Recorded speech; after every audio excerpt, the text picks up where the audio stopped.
Hello everyone, Sandi here. Welcome back, or welcome if this is your first time here. In this video we're going to do a VR to April over at Tarot and Witchery. And we're going to be talking about deck FOMO. And I thought this was such an interesting tag. I've been thinking a lot about this myself recently because I've been struggling with a lot of anxiety around my deck buying habits, especially since, as April talks about in her video, I will link her original video down below, by the way. So you should definitely go and check that out if you haven't already.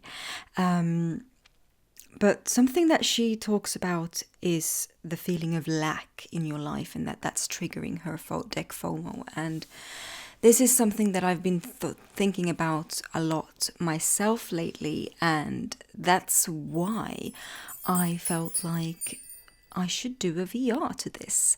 So, without further ado, let's get started. So the first question in this tag is, what triggers deck FOMO for you? And well, we already started touching upon that, the feeling of lack that April mentioned in her original video. But I also wanted to talk about, I wouldn't want to use the word schemes, but the marketing ploys that, is all around us, everywhere, for everything that's being, sold to us. And I think that, a lot of these things, it has to do with psychology, and they do actually use a lot of psychology in marketing when it comes to making advertisements for people. I'm not saying that deck creators do this necessarily, but we are conditioned to want things, and it's a big part of our society, in the consumerist society that we're living in. And of course, I think Corona has a lot to do with it, that we were feeling a lack of human connection and connection overall for such a long time. But I also think that, all of that combined with the practical things, the normal things like sales, lower prices on decks, definitely has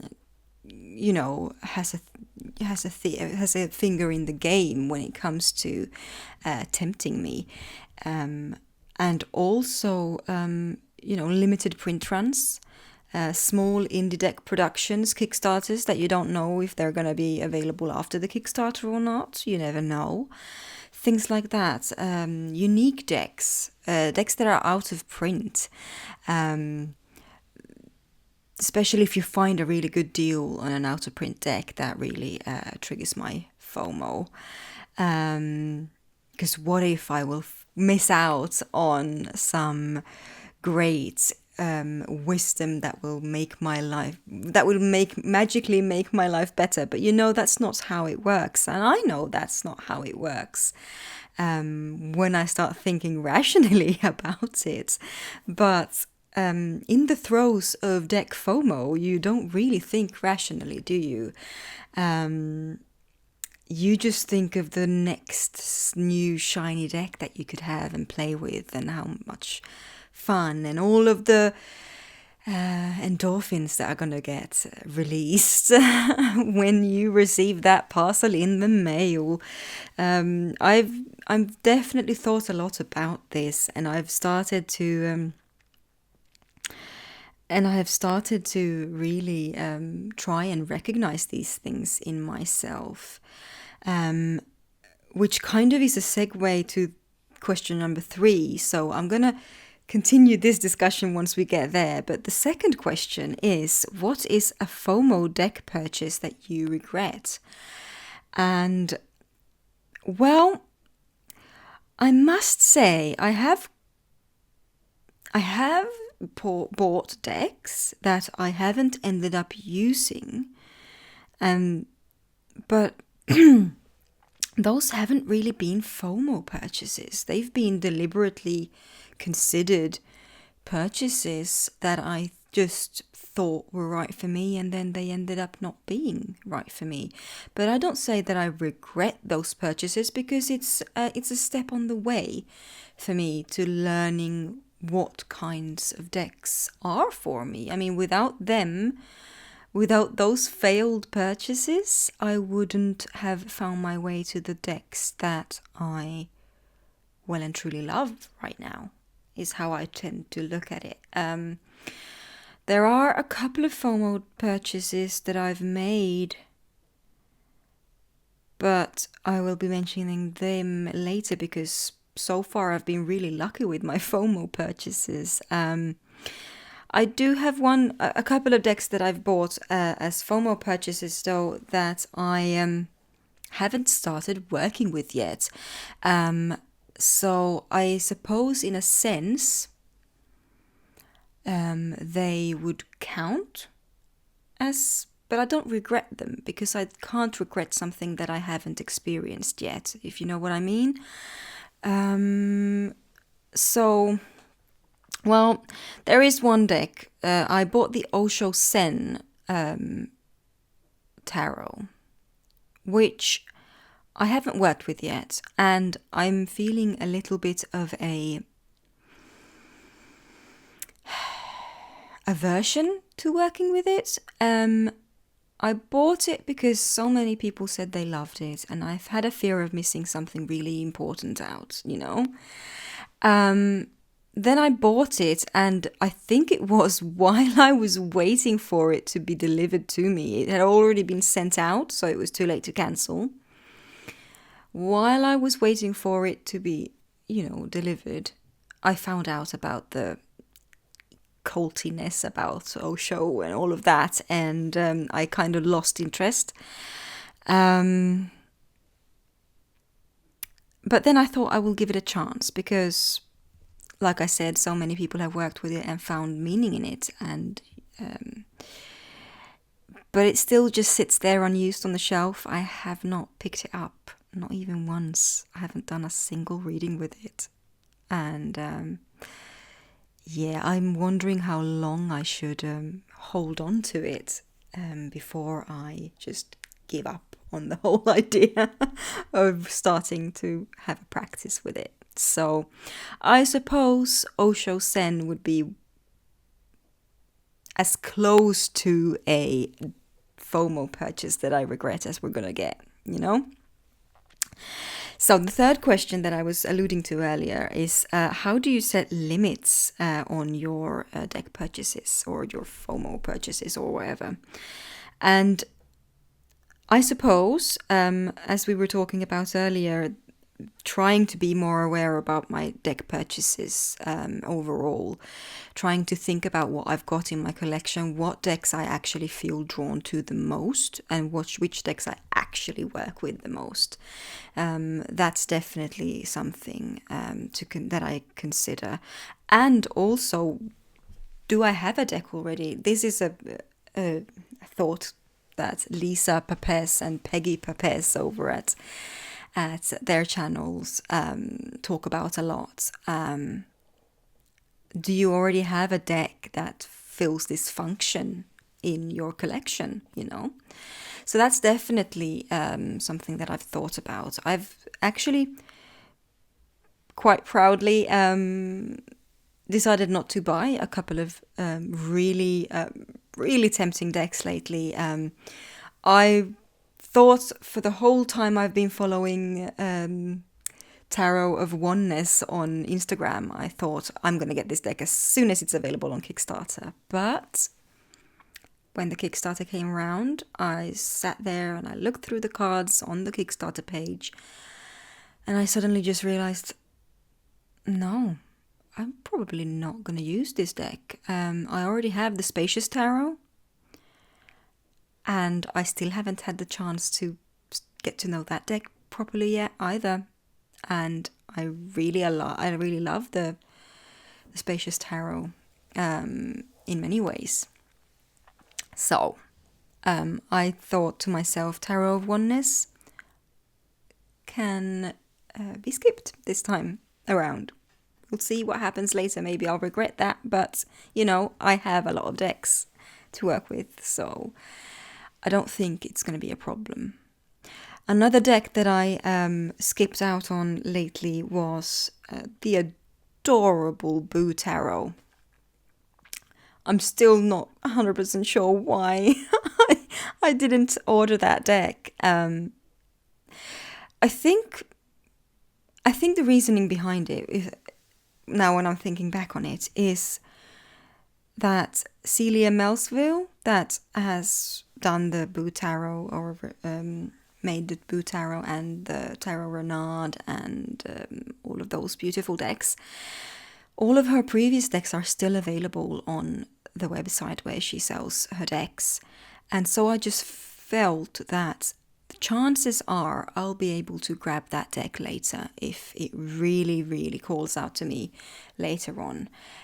So I decided not to be grabbed by Fomo and buy that deck as soon as the pre-orders were open.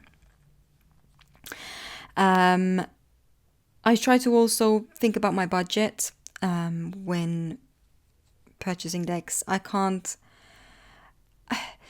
Lately I've been buying decks here and there without thinking too much about it, because I had a long period of time where I didn't buy any decks at all. I lost all interest in trying to keep up with the deck purchases and stuff like that, and just had a long pause. And then I felt like suddenly, when I felt the urge again, I felt like I should just allow myself to get the decks that are calling out to me. And I did, and now I'm sitting in the boat of anxiousness because I feel like I've spent too much money on myself. And this is a thing, it's an endless circle. I go through these periods of times where I don't buy anything at all, feel perfectly happy with everything I've got. Then suddenly I have a wave of, all of these decks that I've been looking at all of this time. Now suddenly I feel ready to buy them, and then I buy all of them, and then I get real, something in Finnish we would say morkkis. I get real, not regret per se, but I get really anxious about all the money I've spent. And I just kind of lay off the purchasing for quite a while again. It's like, yeah, that's my circle of deck purchases. And another thing I do to set limits is that I talk about them with some friends, and me, actually, I think me and Krista over at Adventures at Metaphysics, we've been talking about this quite a lot lately. We have been, I think, spurring each other's purchases on a little bit. I feel like I've definitely been buying more decks now than I did before I knew Krista. It's not your fault, Krista, don't worry, I don't blame you. I just feel like we are so enthusiastic about decks together that I get really swept up in all the enthusiasm about them and end up buying more decks than I initially intended. But this month, me and Krista are actually, or Krista and I are actually having a little bet. So we're not allowed to buy any decks this month for ourselves. And the first one who cracks will have to buy 2 decks of the same one, because we will have to buy the other person a deck if we fail with the bet. So far so good, but we've been cheating a little bit because we put all of these caveats in our bet. So if we've stumbled upon a rare out of print deck that we've had on our wish list since forever, then we can snap that up. Or Kickstarters don't count, stuff like that. So I think maybe we should redo this bet another month and say absolutely no, zero silch deck purchases for a whole month. And I think that would be a lot better because since the start of June, I have now bought 3 decks. Yes, 3 decks that are outside of the perimeters of our bet. So, yeah, it didn't really work for me, this whole thing. Anyway, the next question is, how many decks do you have? And the honest answer is, I don't know. I was going to count my decks before this video, but I forgot. I think there is this subconscious, feeling I have that I really don't want to know how many decks I have. No, honestly, I recently reorganized my bookshelves, my tarot collection or library, and I don't really have much of a deck overwhelm anymore because I can see all of my decks at once and they don't take up that much space. So I would say I have maybe 40 or 50 decks overall, and that's about it. I suppose I will count the decks before editing, and I will put the actual number up over here. So that's how many decks I've got, all right? And it's all good.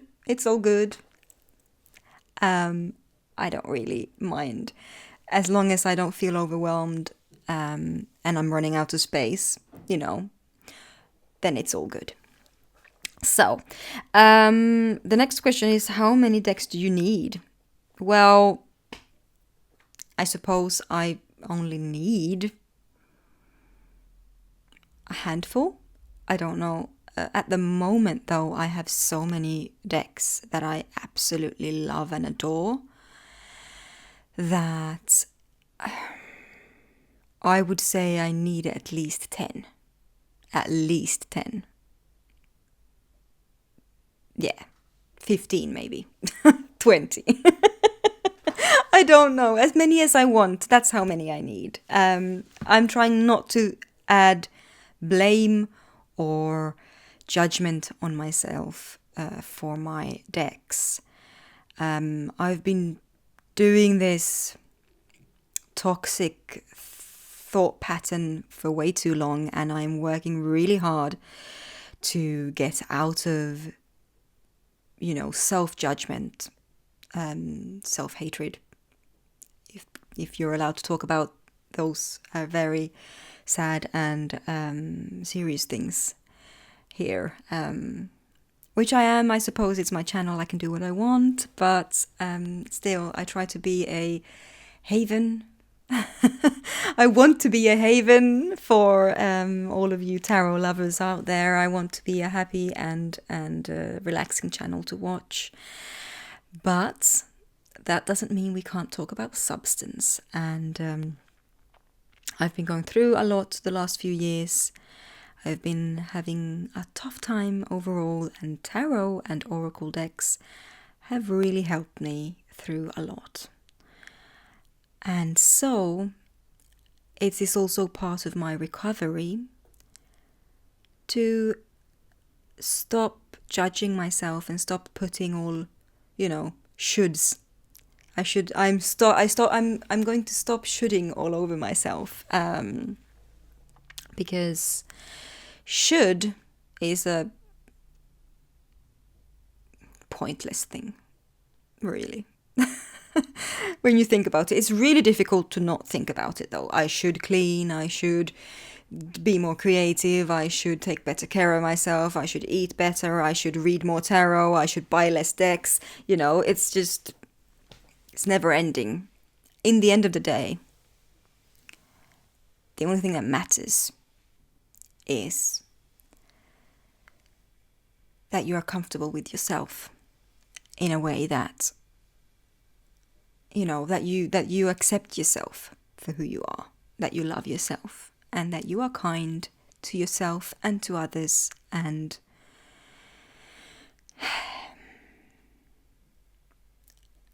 I think the biggest aim in a day should be to have a really good laugh, And if you don't get to do all the things that you think that you should do, then there's always a day tomorrow.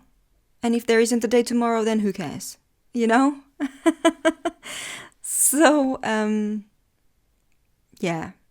That's not to say, of course you need to keep a clean home, so that you don't have to live in your filth. That's not what I'm saying. I'm just saying that if you really can't clean that day, then do it tomorrow or the next day, or do as I do. I do a Pomodoro cleaning. I set my kitchen timer on 20 minutes, and then I clean as fast as I can, everything. And then when the clock rings, I let everything go. And then I think, I've done my cleaning for today, and I don't need to do any more. And then I can do whatever I want after that. So, yes, that was a tangent. I'm so sorry. But, so yeah. How many decks do I need? As many as I want. That could have been such a short answer. Oh wow. All right. So number 6, the 6th question is, what is a positive deck purchase from Fomo?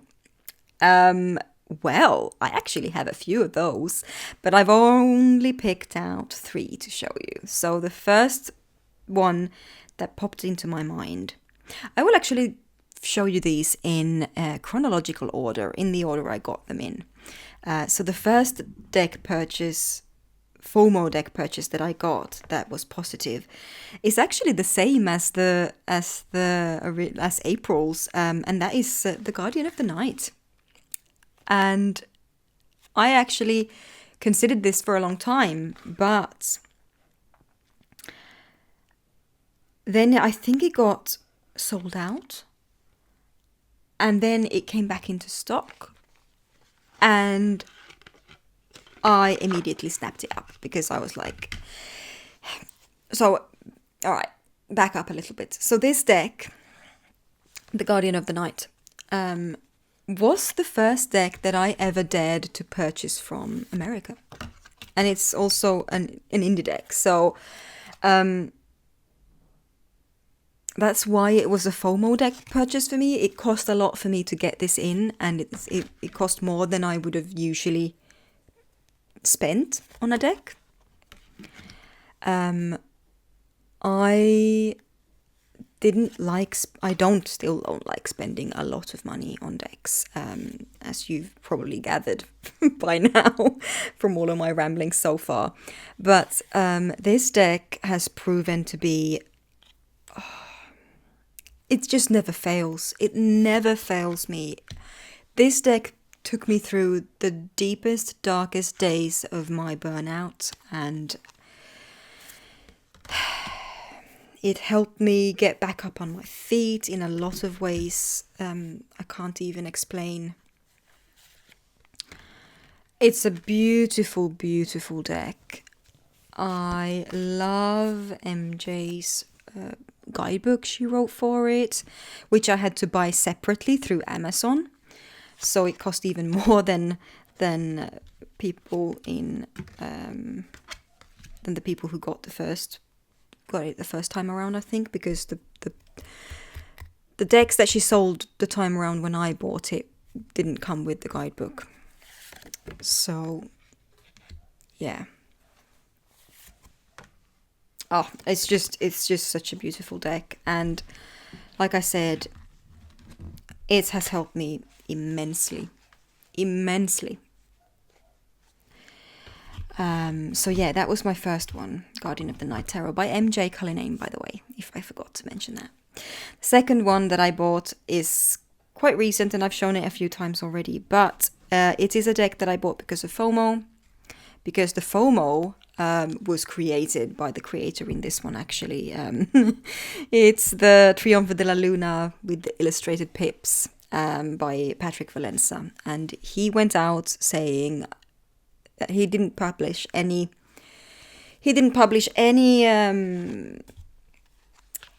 pictures or previews of these pips before selling it. Basically, he said, pre-order this without any previews. You will not be sorry. And I will only print 500 decks. So, I mean, it was just FOMO waiting to happen. I think a lot of people bought this out of FOMO. But in my case, it was so worth it. I love this deck. I love it so much. And it's the first Patrick Valenza deck I have. I've always felt an aversion towards the Deviant Moon. Never liked it. Never liked the look of it. Saw the Trionfo della Luna, and I thought, oh, that's beautiful. I could actually like that deck. But then it had pips. And then it comes out with illustrated pips. So, of course, I mean, I didn't pre-order it straight away, though. I tried to tell myself, no. I tried to say, no, Sandra, you don't like the Deviant Moon. What's gonna be different about this one? You know? You're not gonna use it. That's what I told myself. But then, everybody started getting their pre-orders in. And they started showing off the pictures. And then I was sold. And then I thought, I will just look at the price on Etsy. And it was a lot. The deck wasn't a lot itself, but the price for the shipping to Finland, alongside with the taxes, the VAT, it was more than I had ever spent on a deck. Ever. And I sat there for a long time thinking, should I actually spend this money on this deck? I can't really afford it right now.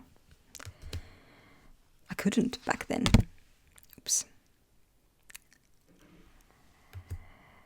But you know what?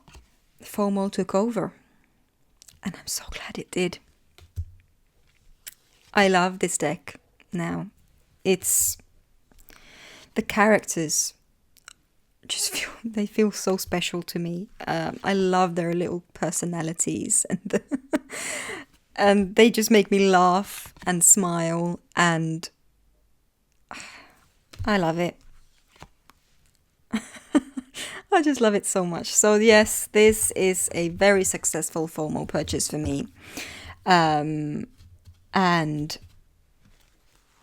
yeah, do not regret all the money I spent on it for even 1 second.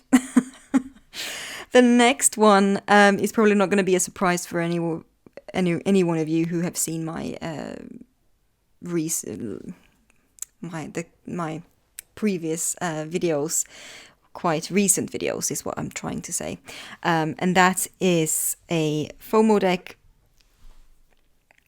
In a sense, I don't know, can it be counted as FOMO when I was actively hunting it down?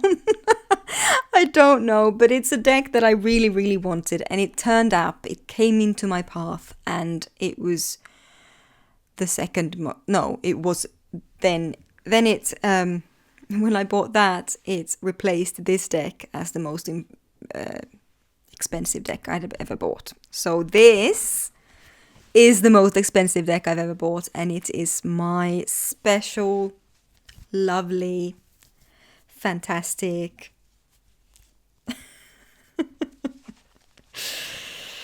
Victorian Fairy Tarot. And this deck is out of print.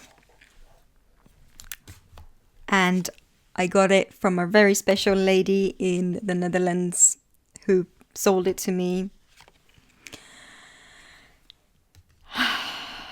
And ever since I got it, I've just felt this.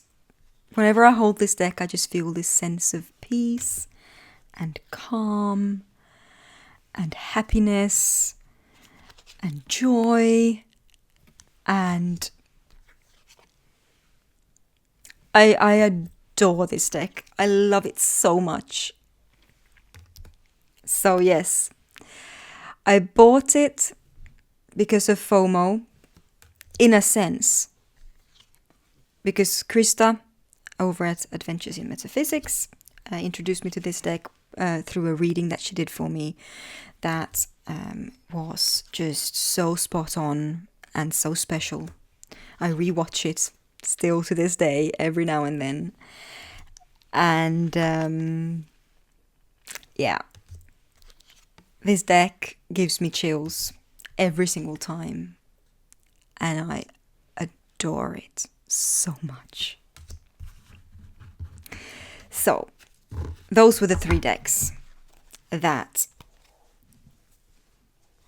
I purchased because of FOMO and that I love and adore and I wouldn't regret for a second. So, and that's good because it was also the 3 most expensive decks that I've ever gotten. So that's saying something. And yeah, very lucky indeed.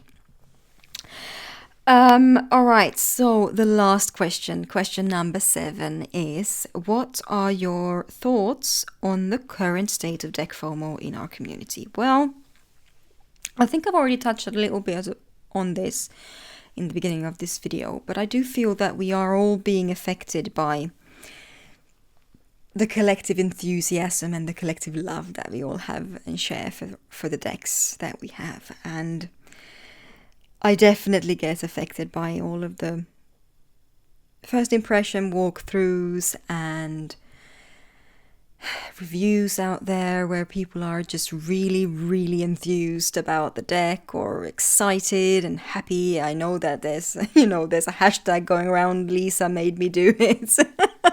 Things like that, because and I'm sure maybe one of my enthusiastic videos have caused some FOMO for some people as well.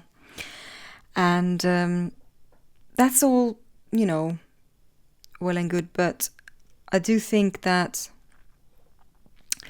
with the surge of all of the new tarot decks coming out as well, there are so many indie decks, so many new mass market decks all the time, constantly just flashing up in our screens, because it's also a compulsion almost for me to find out and to know what decks are coming out. It feels like it's more like a FOMO, a fear of missing out on the new next big thing, if you know what I mean. It feels like I need to know what decks are coming out so that I don't miss out on the decks that I might miss out on if I don't know about them. Do you know what I mean? It's like, it's a little bit exhausting. Actually, it's quite a lot exhausting. And I'm trying to get out of the spinning hamster wheel, so to speak. But yeah, I am I definitely understand. At the same time as we have this FOMO in the community, we have also had a wave of depth years coming, and I think that's because of the FOMO. The FOMO that has been circulating in the recent years has then also caused a lot of people to feel that they've spent too much or that they have too many decks.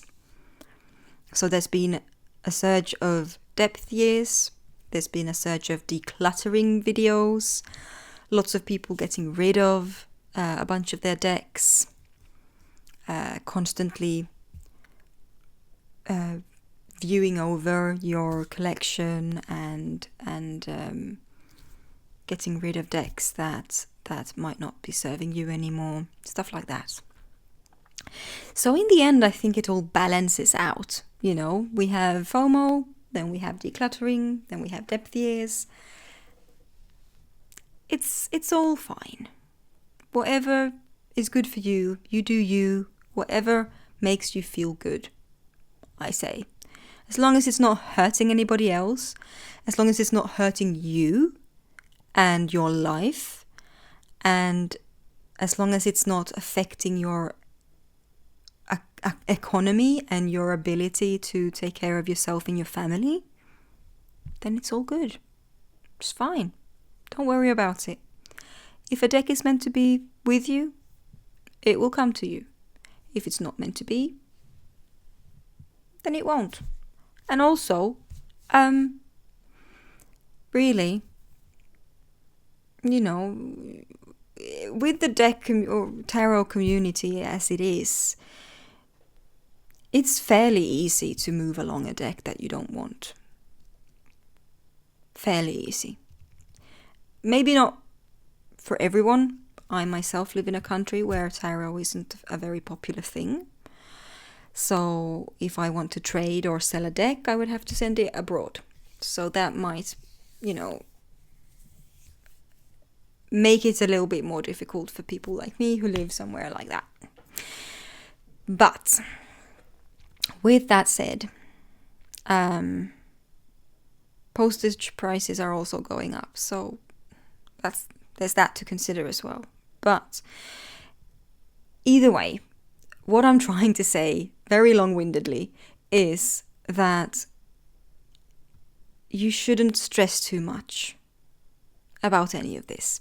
It's a hobby. It's our hobby and we love it. And if something is making you feel anxious or triggered or sad around a hobby that you love, then take a moment, think about it, journal about it, pull a few cards about it, and act accordingly. It's really not a big deal if you buy a lot of decks all of a sudden and then you have a period of time where you don't. At least that's what I'm trying to convince myself of. Anyway, I think that I've said everything I had to say, and now I'm just repeating it in different ways. So thank you so much to April at Tarot and Witchery for this lovely, lovely tag and for bringing this topic up for discussion. I really, really enjoyed talking about this, and I hope that you guys enjoyed listening to my thoughts about it as well. So, thank you so much for watching. I really enjoy having you here. It's a pleasure and a privilege to be able to do these videos and to share this community with all of you guys. It's really given me so much in my day-to-day life, and so I want to thank you for that as well.